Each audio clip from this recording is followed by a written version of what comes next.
So you want to know more about the White Horse Prophecy, in which Joseph Smith is alleged to have prophesied that in the midst of a global war, the Latter-day Saints would rise up and save the Constitution while it's hanging by a thread.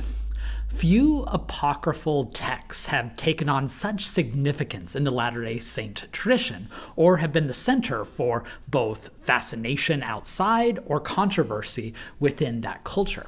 The tale often crops up whenever there's a Latter-day Saint playing a prominent role in national politics, like Mitt Romney in 2008 and 2012. And while the documentary record on the White Horse Prophecy itself is remarkably thin, as I will discuss later, the story is still quite revealing, and like most folklore tales, can tell us a lot about the community that both created and continues to share it. So in this week's So You Want to Know More About X series, I want to talk about the prophecy's creation, its evolution, its context, and its legacies, from Joseph Smith all the way to Mitt Romney and Glenn Beck.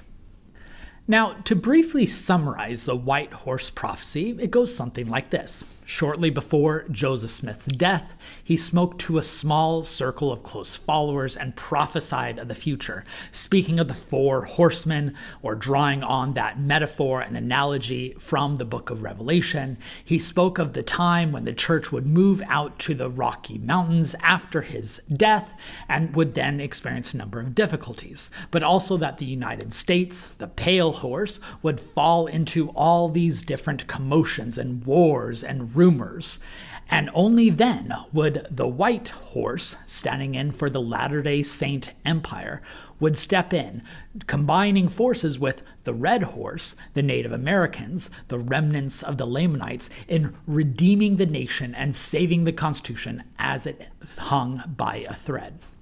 Now, the entire White Horse Prophecy is actually 12 pages long in handwritten script. There's a lot there that you don't hear in these traditional narratives, and I'll talk about that in a bit more. But you've probably heard this prophecy, this allegory, come up whenever we're discussing major Mormon figures in American politics who are taking on a savior role to redeem America's political tradition. It exemplifies within the Latter-day Saint tradition both a disbelief that the United States will be able to survive itself, that it's going to require some redemption, but also a patriotic wish for the Latter-day Saints to be those people who saved the United States, right? This is this common paradox that is highlighted in a lot of my videos, including my just completed series on Mormonism and American politics, in which Mormons both denounce the existing American political system, but still want to retain some fruits, especially if they get to save it. It also fulfills this savior narrative, giving the Latter-day Saints an important role in America's apocalyptic future, capturing this paradoxical tradition of Latter-day Saints being uneasy and frankly lacking faith that America will survive, but wanting to be the ones who save it themselves. It also exemplifies this apocalypticism, which is largely vanishing in Latter-day Saint communities, except for extreme fringes, which I will discuss in a bit. The problem, of course, with the White Horse Prophecy is that the documentary record does not back up its connection to Joseph Smith, and especially all the details, but it lives on. That's because, much like all these apocryphal stories or folkloric narratives, it touches on a central cultural nerve. If you enjoy this type of nerdy historical analysis, make sure you are subscribed to this channel every Friday. Like this Friday, I do these So You Want to Know More About X videos, in which I pull back the curtains and we discuss either the documentary records on particular topics or the historiographical questions. How have historians addressed these topics in the past to equip you to have a better sense of the actual historical record and what took place, rather than just having to rely on others. And if you want to give back, consider becoming a member to the channel, and I'm so grateful for all of you who have clicked on that membership. That's what allows this channel to continue. All right, let's get back to the White Horse Prophecy. The narrator in the White Horse Prophecy is a man named Edwin Rushton. Here you see him here. He was born in England in 1824, migrates to Nauvoo with his family who converted to Mormonism in 1842 at the age of 18. He was not involved in the elite circles in Nauvoo, which is going to be a crucial part of this unpacking the story. But later on in the century, and I'll get to the dating in a bit, he narrates what comes to be known as the White Horse Prophecy. And I'm going to read an extended portion, not the entirety of it, because it's long, but I'll also put the text up here on the screen. These are the excerpts that come from the polished version of his White Horse Prophecy. I'll talk about the two different versions. So there's a rough draft, and there's a polished version. I'm quoting from the polished version. And by the way, I will include links in the description where you can go and look at all these documents yourself. All right, so now to read. While this conversation was going on, this is Edwin Rushton, Joseph Smith, of course, as well as Theodore Turley. While this conversation was going on, we stood near the South Wicker Gate in a triangle. Joseph, turning to me, said, "I want to tell you something in the future. I will speak in parables like John the Revelator," therefore drawing from the four horsemen story from the book of Revelation. Little did I then think that the prophet of the Lord would be so soon slain in cold blood. Continuing, he said, "You will go to the Rocky Mountains, and you will see a great and mighty people established, which I will call the White Horse of Peace and Safety." When the prophet said, "You will see," I asked him where he would be about this time. He answered, "I shall never go there," therefore predicting that the saints will migrate after his death. "Your enemies will continue to follow you with persecutions, and they will make obnoxious laws against you in Congress to destroy the White Horse. But you will always have a friend or two to defend you and throw out the worst part of the laws, and they will not hurt much. You must continue to petition Congress all the time, but they will treat you as strangers and aliens, and they will not give you your rights, but will govern you with strangers and commissioners. You will see the Constitution of the United States almost destroyed. It will hang by a thread, as it were, and that thread is fine as the finest silk fiber." At this point, the prophet's countenance became sad because he said, "I love the Constitution. It was made by the inspiration of God and will be preserved and saved by the efforts of the White Horse and the Red Horse, who will combine in its defense." All right, so that's the most popular section, which, by the way, is a 12-page long document with lots and lots of prophecies about global wars and all these things that don't frequently get repeated except by these extreme fringe. So what's a documentary record? First, there are two accounts that come from Edwin Rushton, a rough draft that's in his hand and then signed by a witness, and then a later polished draft that was drafted by someone else, the same person who signed the first draft. And that polished draft is then signed by Edwin Rushton, which seems to imply that he is giving his okay for that record. Now, some have claimed that the record was created 10 years after Joseph Smith's death, so in the mid-1850s. But there's plenty of evidence that make it clear that it very likely came later, which I'll talk about some criticisms in a bit. For instance, the guy who signs the rough draft and then is scribe for the polished draft, he was born in 1857 and was likely an adult when he wrote it. And when he signs the rough draft as a witness, that couldn't have come before he was born, probably when he was an adult. The earliest dated evidence we have is when someone else copies it down, and that's in 1902. So I want to argue that it's most likely that these documents were created in the 1890s, if not the first 2 years of the 1900s. So let's talk about the problems. The first major problem is there's not any historical evidence from the Nauvoo period to show that Joseph Smith taught this very thing. The account gives several particular details about what was going on with Joseph Smith, a toast he gives, a fight he has with someone else that does not match. And the Rushton document gives a date of May 7th. We have records of what's going on around Joseph Smith on May 7th, 1843, the date that he gives, and it does not really match. Further, we have plenty of people recording Joseph Smith's words, people who were a lot closer to Joseph Smith than Edwin Rushton, and nothing seems to match there. Rushton says that Joseph Smith then preached the same thing in public a few days later. Again, We don't see that from the time period. And the other person who made that triangle with Edwin Rushton was Theodore Turley, who never references it. That's why it is important that Rushton does not start telling the story until after Theodore Turley is died, leaving him the only supposed witness. And then there's the internal evidence of a much later creation. And this can be drawing from a lot of the sources in the much broader document. Remember the 12 pages.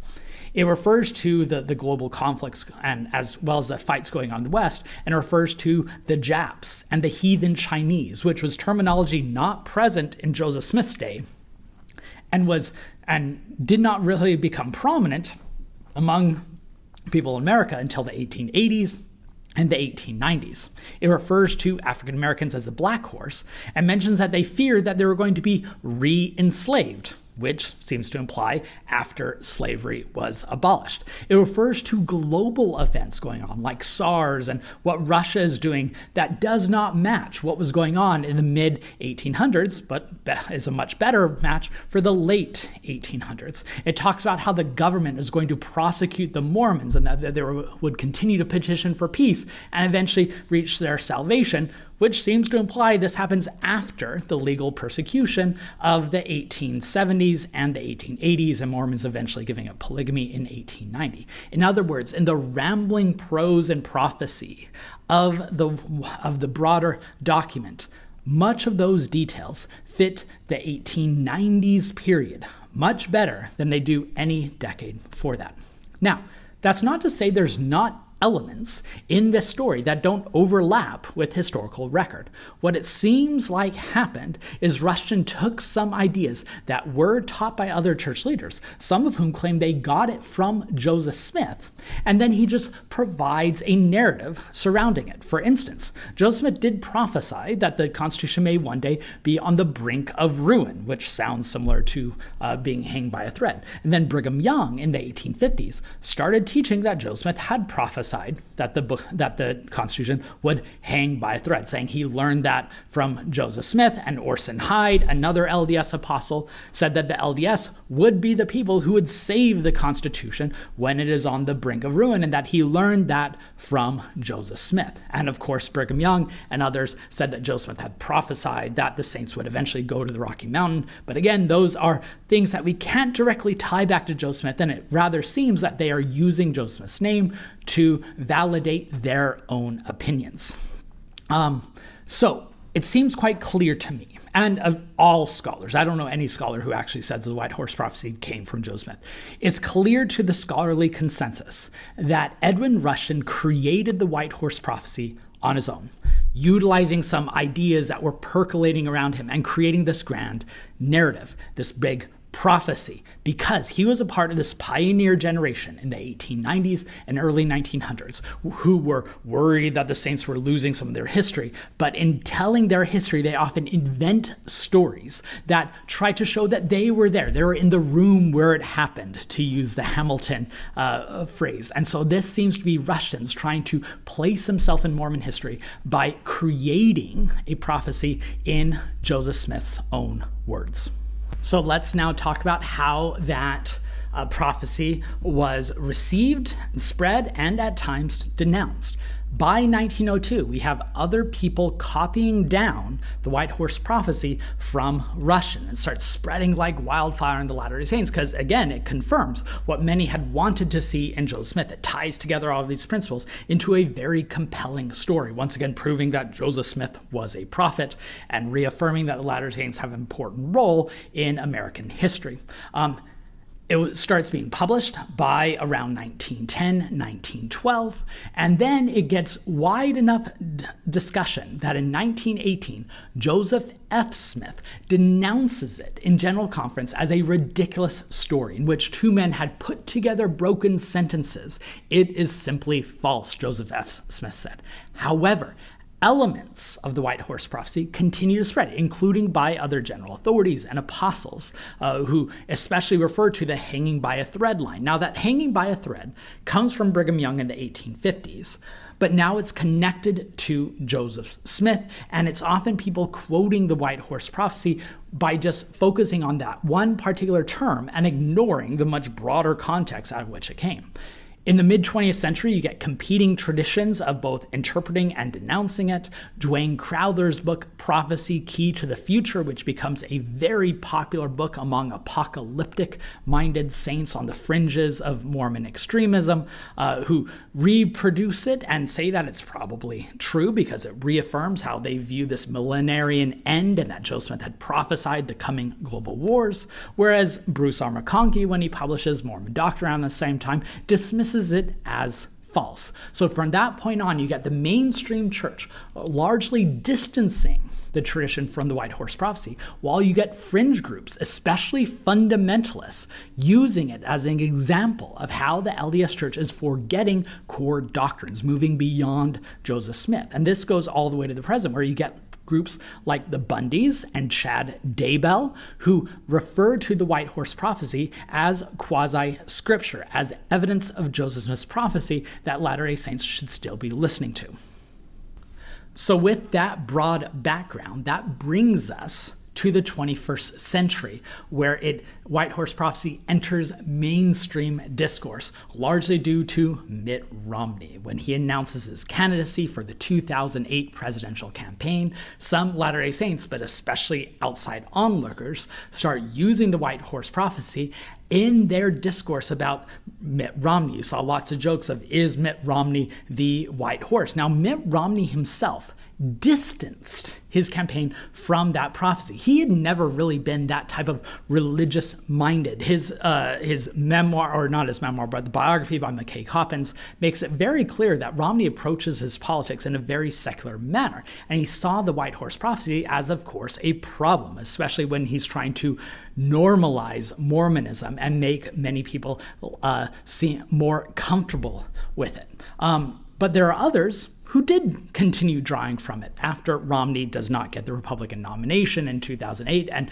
Barack Obama became president. There were extreme Republicans, including those in Latter-day Saints, who saw the American government on the path to ruin, and so this is a time to resurrect these types of prophecies. And so Glenn Beck, who takes center stage in these types of right-wing circles, continuously cites the Constitution hanging by a thread that needs to be redeemed by Latter-day Saints. He quotes it on his own show. He talks about it in a conversation with Utah Senator Orrin Hatch, even though they often just mention the hanging by a thread statement, which, remember, has a tradition outside the White Horse Prophecy. It's often understood within the White Horse Prophecy broader context of the global wars and conflicts.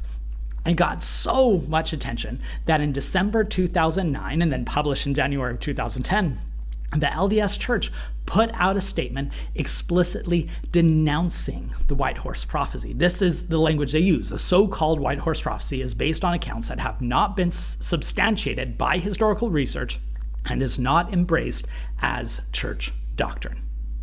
So where does that leave us today? Well, it's not a central doctrine in the LDS Church. That statement is actually very true. Most Latter-day Saints don't think about the White Horse Prophecy, although elements of it, like again the idea of the Constitution hanging by a thread, is often understood within that apocalyptic, millenarian, prophetic tradition. However, the White Horse Prophecy itself does live on in two forms. First, with fringe Mormon groups like the Bundys and Chad Daybell, with fundamentalists, and then second, with media accounts often looking for these sensational stories through which to frame Mormon political involvement. And maybe I'll add a third form, which is internet memes. Whenever you see a mention of Mitt Romney being brought out of politics, you'll see them say, "Oh, he's putting on a saddle on the white horse." So yeah, let's give credit to the internet memes.